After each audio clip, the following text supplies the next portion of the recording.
C'est la fin de l'aventure Smart à Ambar. La Fortwo, 2 millions d'exemplaires au total, continuait d'être produite en parallèle du Grenadier jusqu'à la semaine dernière.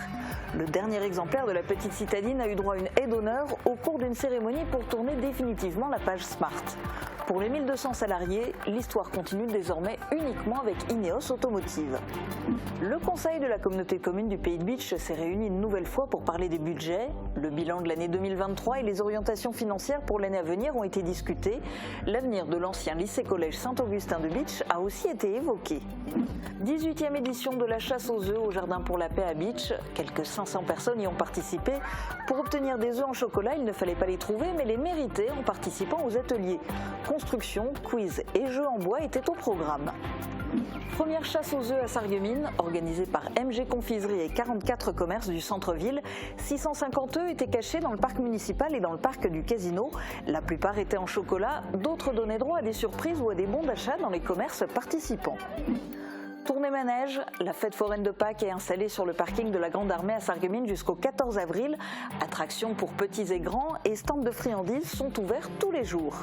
Fête des enfants au Moulin de la Blise. En plus de la traditionnelle pêche aux poissons d'avril, les enfants ont eu droit à une chasse aux œufs, à un spectacle, à des jeux et à de nombreux ateliers. L'événement clôturait le mois de l'enfant à Sarreguemines. Après 2 reports, le Sarreguemines Football Club a enfin joué son match en retard contre le FC Aubert-Moderne en championnat de Régional 1 au Miris. Score final 1-1 sur la pelouse alsacienne. Et coup de théâtre ce week-end, les footballeurs sarregueminois prennent la première place du classement devant Forbach grâce à une décision de la commission d'appel fédérale qui a sanctionné Amnéville pour avoir aligné un joueur non qualifié. La commission accorde la victoire sur tapis vert à Sarreguemines qui avait perdu 3-2 à Amnéville. Bienvenue sur Mosaïque Cristal. Une page s'est tournée à Ambar et c'était un événement marquant pour les anciens salariés de Smart. La production de la toute dernière citadine, le dernier exemplaire de la Fortwo, a été présenté lors d'une cérémonie en hommage à tous les salariés qui ont travaillé sur le site, en particulier les pionniers qui étaient là depuis le début de l'aventure. Reportage. La fin d'une époque. La dernière Smart Fortwo vient d'être produite à Ambar. Et elle est amenée au centre des employés par Cathy Kriegel. Les larmes aux yeux, elle est la toute première personne à avoir été embauchée sur le site en 1995. La dernière Smart est arrivée dans une aide d'honneur formée par les pionniers de l'usine Smart d'Ambar. Des salariés qui portent un t-shirt orange, une couleur qui fait référence aux premières tenues de travail des salariés en production. Car ces employés qui portent ce polo sont les 320 personnes qui ont été embauchées il y a 26 ans au démarrage de la production. C'est avec beaucoup d'émotion qu'ils ont suivi cette cérémonie interne qui a rendu hommage à la petite citadine. Le produit, on l'a tellement dans nos cœurs qu'on a travaillé au fait autour du produit et pour le produit, quel que soit le domaine dans lequel on a travaillé sur le site. Philippe Steyer, qui a intégré Smart en 2002 et qui est désormais le président d'Ineos Automotive, a pris la parole devant les pionniers, mais aussi l'ensemble des salariés qui ont rejoint l'aventure Smart au fil des années. Un discours très porté sur l'aventure humaine. C'est la réussite même de la Smart, sans le côté humain, sans l'ensemble des coéquipiers qui composaient l'usine, rien n'aurait été possible et cette aventure n'aurait pas été possible du tout. Beaucoup d'émotions, beaucoup d'amitié. J'ai rencontré mon compagnon ici avec qui j'ai eu une petite fille. Et voilà, on est une famille Smart et on restera toujours une famille Smart. 2 millions de Smart Fortwo ont notamment été produites depuis 2007, toutes sur le site de Smartville. J'espère juste que le Grenadier sera une belle aventure de 27 ans comme la Smart, voire au-delà. Aujourd'hui, 1200 personnes travaillent sur le site, désormais pour produire le Grenadier d'Ineos. Le début d'une nouvelle aventure industrielle.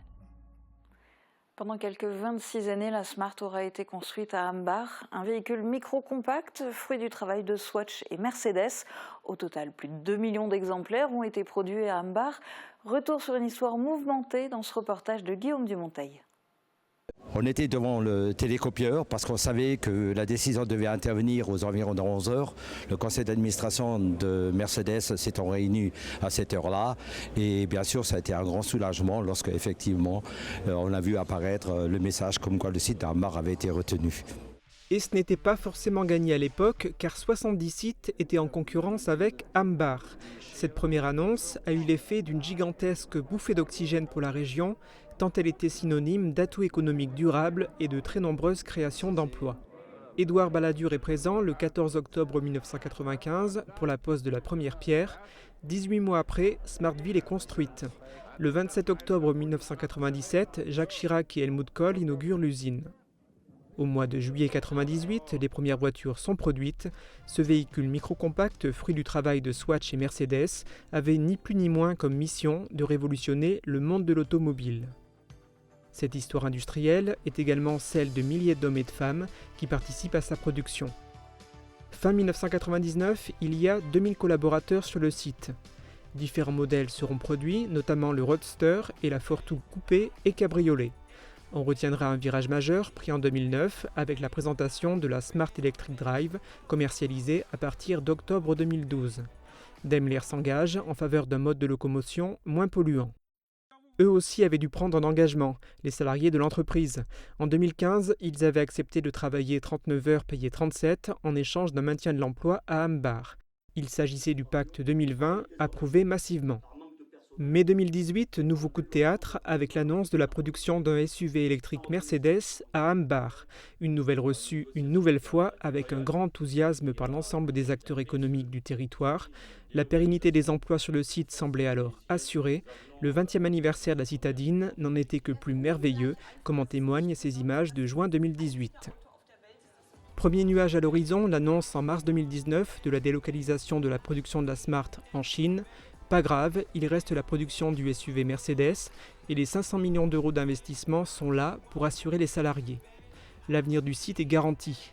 6 juillet 2020, nouveau tremblement de terre à Ambar. Finalement, Daimler ne fabriquera pas son nouveau véhicule en Moselle-Est, mais il maintient le demi-milliard d'euros d'investissement.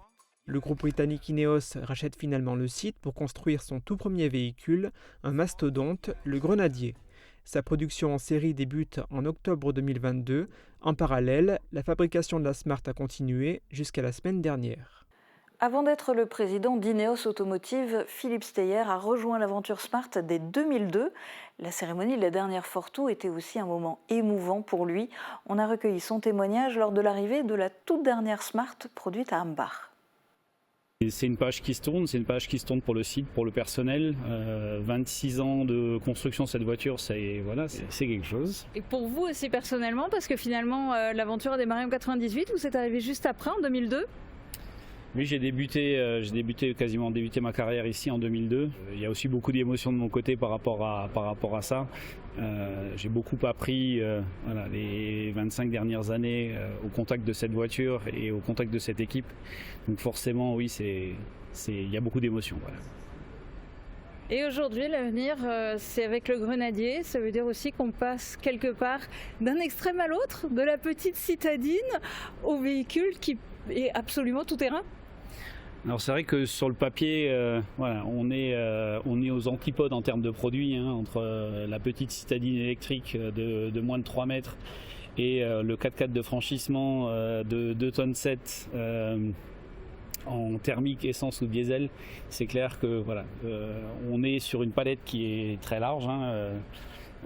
Au niveau de la construction automobile. Dans votre discours, vous avez beaucoup mis l'accent sur l'humain. C'était Smart, c'était une grande aventure humaine avant tout pour vous ? Oui, c'est pour ma part, mais surtout aussi pour nos salariés, c'est une très grande aventure humaine. Je l'ai dit, lorsque le site s'est implanté, il n'y avait pas de culture automobile dans la région. Il a fallu tout construire des bâtiments, installer des installations, des machines, des équipements. C'est compliqué, mais à la fin, ça se fait. Il faut avoir derrière des équipes qui sachent produire, faire tourner ces équipements-là. Et ça, c'est pas quelque chose que vous pouvez acheter. C'est quelque chose qui se construit. C'est quelque chose qu'on a construit sur les 26 dernières années. Et comme je le disais également aujourd'hui, si le Grenadier existe, si tous les jours on produit plus de 100 Grenadiers sur nos lignes de fabrication, c'est grâce à la Smart, mais c'est surtout grâce aux salariés qui ont travaillé sur ce produit-là pendant les 26 dernières années, qui ont grandi en compétences, en qualification, qui nous permet aujourd'hui d'avoir ce véhicule. Des salariés qui ont aussi connu des peurs, parce qu'il y a eu des hauts et des bas dans l'aventure Smart, qu'il y a eu aussi les annonces de vente, qu'au départ c'était pas clair. Maintenant, l'avenir se part avec le Grenadier. Vous le voyez comment, vous, cet avenir ?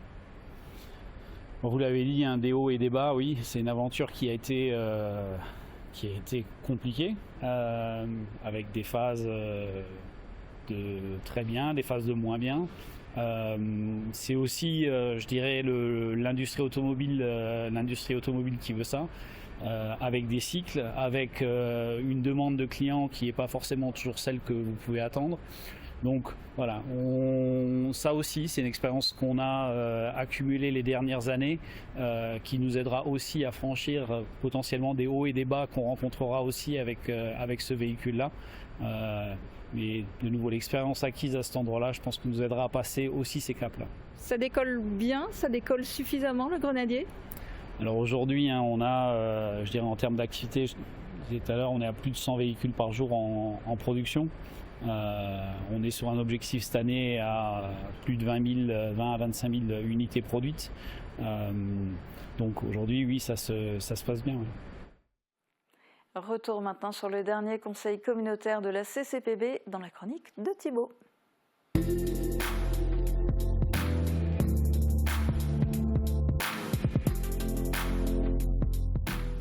Et Thibaut, cette saison, les élus du Pays de Bitche se sont penchés sur le budget.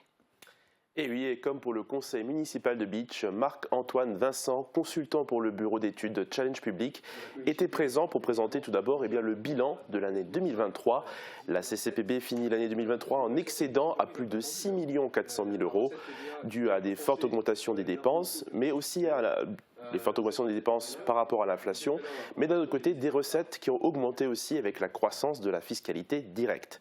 Pour ce qui est des autres budgets, le CIAV finit aussi l'année 2023 en excédent à plus de 369 000 €. Le très haut débit finit l'année en excédent à 708 000 € et les ordres ménagères aussi en excédent à plus de 512 000 €. Et après le bilan, le Conseil communautaire a enchaîné sur le débat d'orientation budgétaire 2024. Oui, notamment les prévisions budgétaires pour l'année à venir. Les montants seront vus et votés lors du budget primitif 2024 qui va bientôt arriver. Mais on va se focaliser sur plusieurs grands projets qui ont été évoqués lors de ce débat. Il était question notamment des ventes de terrain pour le développement de la zone d'activité de Rohrbach-les-Bitches. Un des autres chantiers évoqués a fait réagir certains élus. Il s'agissait du plan vélo, ce grand projet qui a pour but de développer les pistes cyclables sur le Pays de Bitche, notamment pour se connecter aux territoires voisins. Les travaux s'élèvent à plus de 12 500 000 € et seront séparés en plusieurs tranches. Ce qui a fait réagir les maires, c'est l'acquisition par les communes concernées des terrains où les pistes vont passer sur leur banc communal et ces terrains seront ensuite revendus à l'Interco. Je vous propose d'écouter un échange. Que la commune aide à négocier, tout à fait d'accord, mais qu'elle fasse l'acquisition. Et on paye 2 fois les frais de notaire, les droits d'enregistrement. Moi, je ne serais pas d'accord. C'est tout. Mais par contre, qu'on aide et qu'on favorise cette négociation, tout à fait d'accord. C'est très souvent du terrain agricole. Pour le premier projet, on s'est accordé, parce que globalement, il y a Lemberg, il y a Montbronn, c'est 40 € de l'art. Voilà le prix du terrain, sachant qu'on prend pour une piste cyclable une largeur de 7 mètres. Ensuite, souvent, les communes sont aussi propriétaires du terrain. Dernier point, souvent, parce que les communes sont propriétaires sur leur banc, on peut plus facilement réaliser aussi des échanges, parce que ça aussi, ça peut être une demande. Là, on est dans des questions très très pratiques. Alors si on n'a jamais fermé la porte, et la porte n'était pas fermée au niveau de la commission, de dire finalement peut-être qu'une commune ne peut pas, ne veut pas, on peut faire du cousu humain par rapport à ces questions-là, que la Comcom achète directement. Mais je pense que si l'on veut anticiper, souvent les communes sont la meilleure porte d'entrée pour faire l'acquisition foncière. Et c'est un boulot extrêmement important. Parmi les autres projets, on retrouve ensuite le stand de tir. Sa création est estimée à plus de 9 700 000 € et la rénovation et la réhabilitation de la piscine de Bitche estimée à elle à 480 000 €. Et il n'y a pas que la piscine qui va être remise au goût du jour. Non, il y a aussi dans les équipements communautaires l'extension et la rénovation énergétique de l'atelier technique. Le montant est estimé à 1 560 000 €.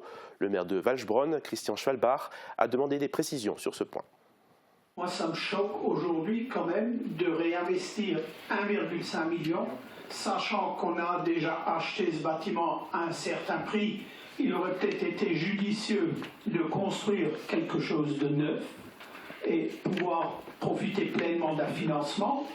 Ce qui a changé, ce sont deux choses. C'est la crise énergétique, c'est la prise de compétences GEMAPI, le matériel qu'on a dû acheter, c'est évidemment le stock de poubelles que vous connaissez, c'est ces moyens humains qui aujourd'hui sont en partie au service technique. Et donc tous ces postes-là ont été incarnés dans ce bâtiment, il fallait bien structurer. Et donc aujourd'hui, on a deux difficultés, c'est qu'on manque de place, et puis on se rend compte que à l'heure où on parle de dérèglement climatique, là-bas on a une chaudière au fioul qui est extraordinairement bien entretenue.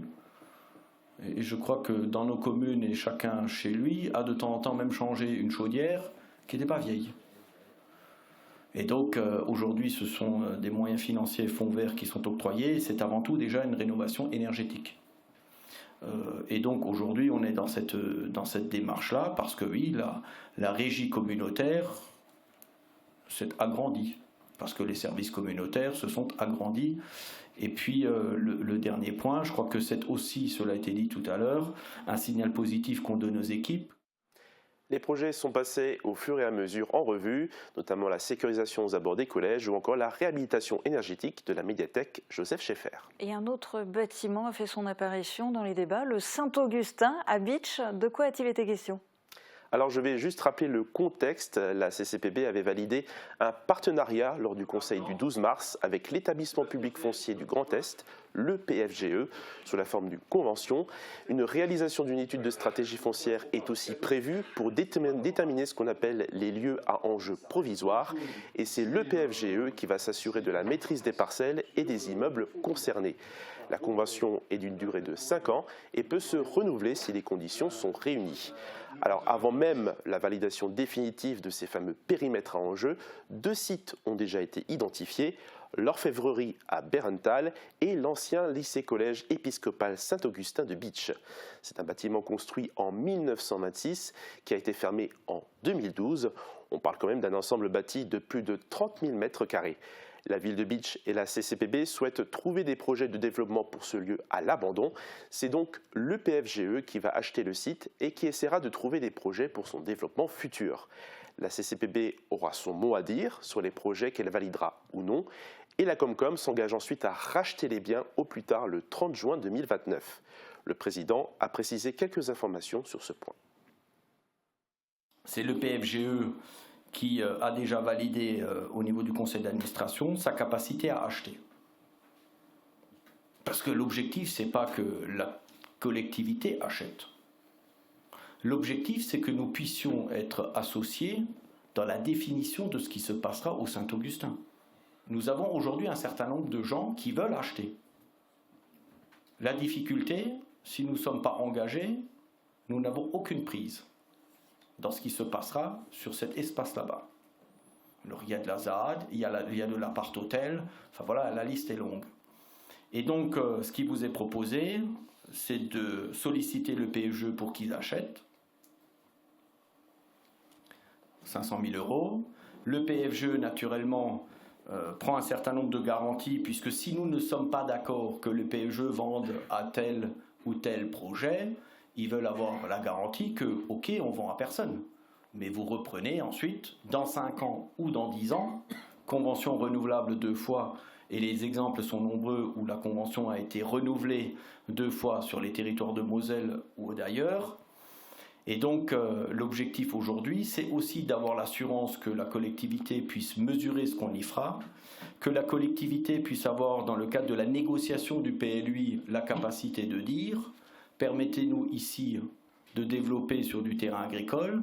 On est prêt ici à désartificialiser des espaces. Nous sommes prêts ici, nous avons 30 000 m² à en réhabiliter dans le cadre de la vente d'une partie, qu'une partie, le reste pourrait être prévu à la démolition. C'est de rentrer dans une capacité ensuite d'une vision globale et d'utiliser cette friche ensuite pour faire une politique d'aménagement du territoire. Quelques idées ont été évoquées pour le Saint-Augustin, notamment l'installation d'une micro-crèche dans un des bâtiments, au vu de la demande et du manque de place dans les autres structures, ou encore une partie hébergement pour les étudiants. Et c'est évidemment un projet qu'on ne manquera pas de suivre. Merci Thibaut pour ta synthèse du Conseil communautaire de la CCPB. On reste à Bitche pour un thème plus léger. Les familles se sont réunies pour passer un bon moment. La traditionnelle chasse aux œufs de Pâques du Jardin pour la Paix avait lieu dimanche. Pour autant, la classique recherche d'œufs en chocolat n'est plus organisée depuis 2009 et cela fait donc 15 ans qu'il faut passer par des ateliers pour mériter ces chocolats. Le bonus pour les participants, eh bien, c'est la découverte en avant-première des nouveautés du jardin car l'ouverture officielle a lieu fin avril. Reportage d'Emilia Zell.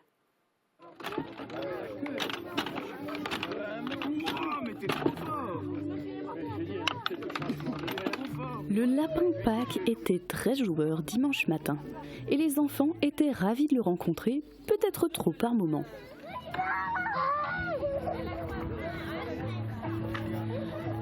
Le Jardin pour la Paix a organisé sa 18e chasse aux œufs de Pâques.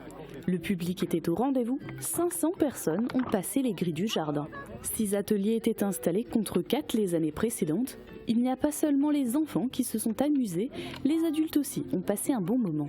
Le parcours est très sympa, ça fait voir aux jeunes les anciens jeux des temps bien révolus maintenant. Donc c'est très instructif pour eux, c'est très instructif aussi pour les parents. Il y a plein de jeux qui sont dédiés aux enfants, mais les parents peuvent participer entièrement et ils s'amusent bien aussi. J'en fais partie des parents qui rigolent bien. À chaque atelier, il y avait un œuf en plastique coloré à récupérer pour être utilisé comme monnaie d'échange et obtenir les chocolats. Les enfants de moins de 4 ans ont pu chasser de vrais œufs en chocolat. La grande nouveauté de cette édition, c'était les 25 jeux en bois composant 3 ateliers.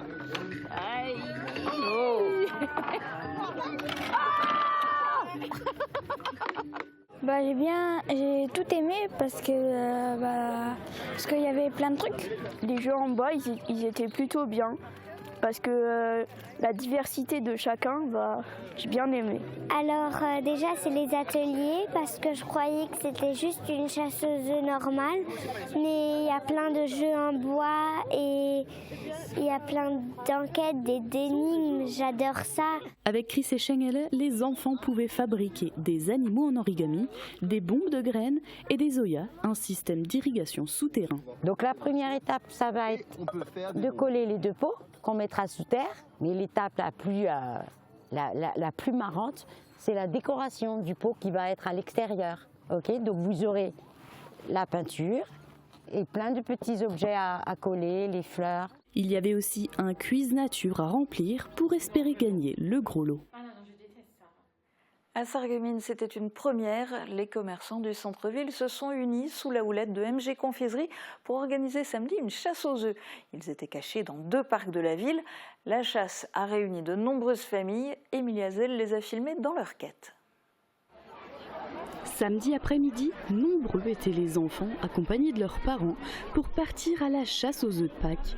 Le rendez-vous était donné devant l'Institut Sainte-Chrétienne à Sarreguemines pour les consignes. Ceux-là, ils seront un peu plus difficiles à trouver.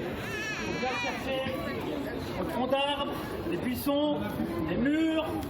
L'événement était organisé pour la première fois par le magasin MG Confiserie en partenariat avec 44 autres commerces, assurances, boulangerie, bijouterie, magasins de chaussures, pharmacie, salon de toilettage, opticien, coiffeur, etc. Alors avec Guy et Ali, on s'est dit on pourrait organiser quelque chose pour le samedi avant Pâques, vu que c'est un long week-end, organiser un peu une chasse aux œufs pour faire venir les gens, pour dynamiser un peu le centre-ville, pour avoir une petite animation pour Sarreguemines. Chaque commerce participant avait 10 paniers à distribuer au public pour la chasse. Presque tous ont été distribués. Dans le parc municipal et dans celui du casino, 600 œufs en chocolat et 50 en métal étaient cachés. Donc c'est un œuf en métal. Donc l'enfant qui le trouve ou le parent ouvre l'œuf et à l'intérieur il trouve une carte de visite. Soit c'est la carte de visite du commerçant, soit c'est la nôtre avec le tampon du commerçant.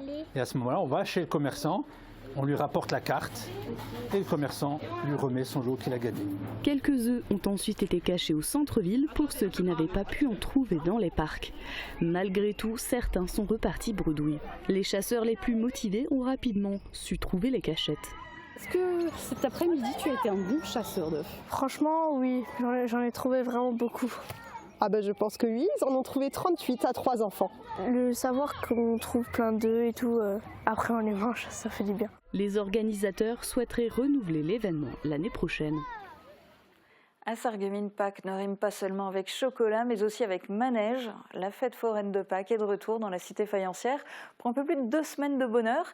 Elle est installée sur le parking de la Grande Armée, à côté du commissariat de police. Reportage d'Emilia Zell. Comme tous les ans, avec le lapin débarque la fête foraine de Pâques à Sarreguemines. Près de 25 stands sont installés sur le parking de la Grande Armée du vendredi 29 mars au dimanche 14 avril. Pour pallier à ce manque de places de stationnement, le parking de l'hôtel de ville est gratuit durant toute cette période. La fête foraine de Pâques ouvre ses portes tous les jours de la semaine de 14h à 23h et le week-end jusqu'à minuit. Vous y trouverez les autobox pour petits et grands, plusieurs manèges à sensations fortes comme le surf dance ou le boomerang.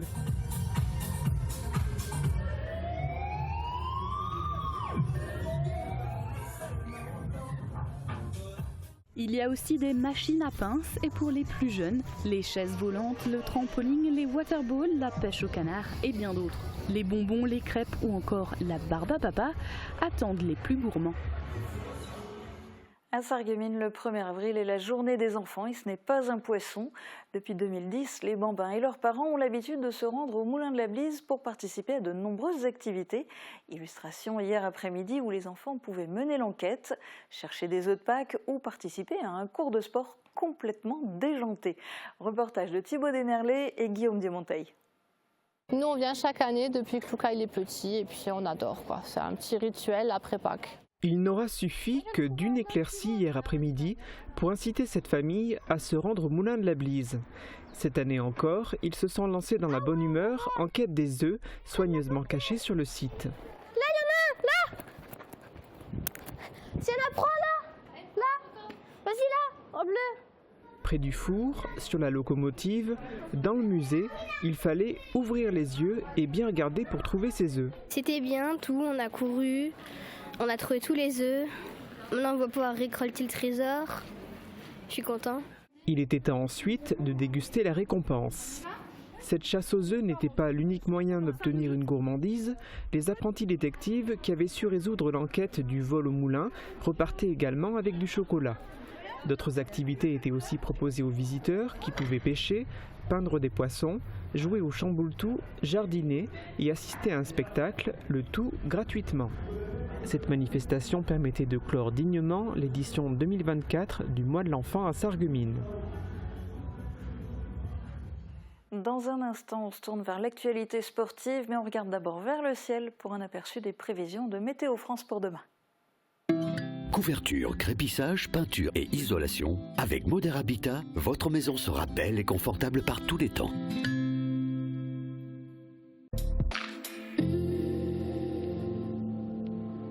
Bonjour tout le monde, un peu de patience, le beau temps arrive d'ici la fin de la semaine, mais avant ça, c'est encore un ciel chargé et pluvieux qui nous attend pour demain. La matinée débutera sous les averses et l'après-midi, des orages sont attendus. Côté température, les minimales iront de 7 à 8 degrés et les maximales de 11 à 13 degrés. Demain, nous fêtons les Richards et il fera jour de 7h03 à 20h06. Passez tous encore une très belle journée et à demain.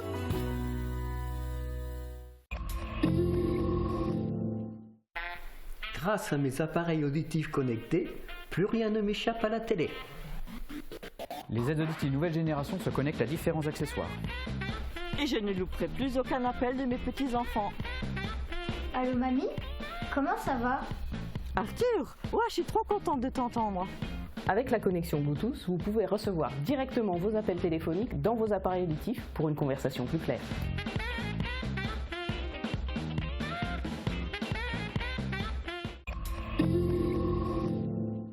Votre vie locale sportive est sponsorisée par Wellness Vouswiller. Nageur amateur ou confirmé, venez découvrir nos bassins avec turbine de nage à contre-courant intégrée Swimeo, disponible à l'essai. On vous parle régulièrement des performances de l'athlète handisport Michel Munch. Le Sarregueminois, licencié à l'ASSA, vient de recevoir ses classements de la Fédération handisport mondiale. Grâce à son dernier chrono à Jesolo avec son guide Romain Dicher sur 5000 mètres, Michel Munch se classe premier européen et 6e au niveau mondial. Derrière 3 Kenyans, un Équatorien et un Iranien, il ne reste plus qu'à se qualifier pour les Jeux paralympiques de Paris 2024. Côté foot, vendredi dernier, les joueurs du Sarreguemines Football Club ont enfin disputé leur match contre le FC Obermodern en Alsace. À l'issue de ce match reporté du championnat de régional 1 au Méris, le score était de 1-1. Résumé de la rencontre dans ce reportage d'Emilia Zell. Ils se sont battus jusqu'à la dernière minute de jeu, mais à la fin du temps additionnel, c'est une égalité. Le Sarreguemines Football Club a joué à l'extérieur vendredi pour le match de poule B du championnat régional 1 au Miris. Après 2 reports, ils ont enfin affronté le FC Obermodern sur le terrain alsacien. La première mi-temps était compliquée pour les 2 équipes. Comme je vous l'ai dit, on était venu pour chercher les 3 points de la victoire. Malheureusement, je pense qu'on passe à côté de notre première mi-temps où on débute bien la partie et puis progressivement on s'est laissé prendre un petit peu par notre adversaire qui nous a emmenés dans un match différent et à partir de là on a déjoué.